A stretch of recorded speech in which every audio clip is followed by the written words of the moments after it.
This week, humanity witnessed an unprecedented act of bravery when a group of the survivors of Jeffrey Epstein stood before cameras and demanded justice. These heroic women, who were young girls when the abuse took place, stood shoulder to shoulder and described their pain and fear in coming forward to call on Congress to pass the bill that would release all the files the Department of Justice has on the case against Epstein and his co-conspirator, Ghislaine Maxwell. Knowing that they were going up against some of the most powerful men in the world, these women stood strong together, some going public for the first time, asking that after all these years, justice finally be served.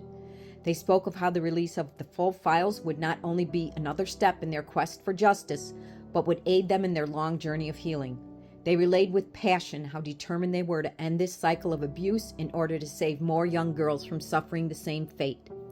They told stories of being stalked, followed, and threatened, and in spite of their legitimate fear of retribution from those in power, they remain steadfast in their determination to see this through until those who perpetuated these crimes are brought to justice.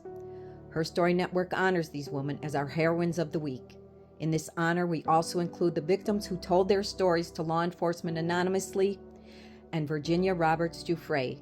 who was one of the first to speak out and who died this past April in what was labeled a suicide.